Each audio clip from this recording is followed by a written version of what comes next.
Guys આપણા નવા block ઉપર આજ આવી ગયા છે આપણે. આજે છે જન્માષ્ટમીનો ઉત્સવ. તો આજે અમે આવ્યા છીએ આ ગીરા ધોધ ઉપર. અમે આજે ઘણા બધા લોકો આવ્યા છે. એવું લાગતું હોય હું એકલો, તો હું એકલો નથી આવ્યો. આજે અમે ઘણા બધા લોકો સાથે આવ્યા છીએ. તો ચાલો હવે હું તમને આગળ આવી ગયા છીએ આપણે. અને અહીંયા ખૂબ ગરમીનો માહોલ છે, તો આપણે થોડુંક ઘટી ગયા છીએ લીંબુ શરબત પીને.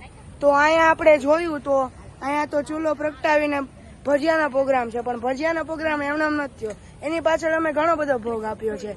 પહેલા તો અમે ચૂલો બનાવવા માટે પથ્થર ગોત્યા, પથ્થર માંડ મળી રહ્યા, ત્યારબાદ લાકડા ગોત્યા, અને ત્યાર પછી અમે ભજીયા બનાવવા તરફ જઈ રહ્યા છીએ. તો એક પછી હું તમને પરિચય દઉં છું. આ છે મારા ભાભી. હાય ભાભી. તો આ છે મારા દીદી, આમનું નામ છે એમેલી દીદી. આ છે મારા ભાઈ, આ છે નેહાલભાઈ. અમે એને વાહલનું નામ નેહાલભાઈ છે, પણ એમનું મૂળ નામ તો શ્રી નોનીતભાઈ છે. અને આ છે રોમિતભાઈ. તો આ તરફ જઈએ છે. તો આ છે આપણા મામા. તો મામા આપ શું કરી રહ્યા છો અત્યારે?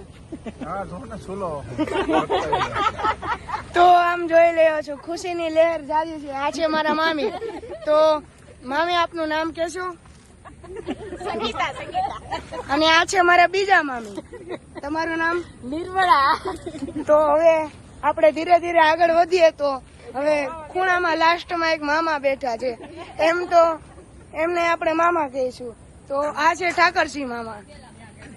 હાય મામા. તો હવે આપણે જમીશું ત્યારે તમને દેખાય. ગરમ ગરમ ભજીયા ખાઈ રહ્યા છીએ આપણે.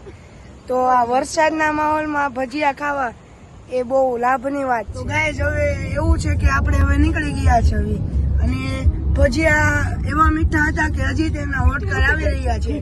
હવે તો આપણે નીકળી ગયા છીએ. આપણે જોઈ શકો છો કે ડાંગના આ રસ્તાઓ એવા ઘણા છે કે લીલમ આપણે એમ મજા આવી જાય, આપણું દિલ જો ખુશ થઈ જાય એવા રસ્તાઓ છે.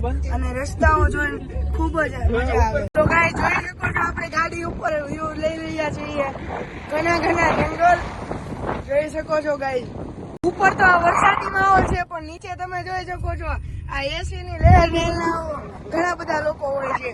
અને આ વરસાદી માહોલમાં ગાડી ઉપર ઉભો રહેવાની કઈક અલગ જ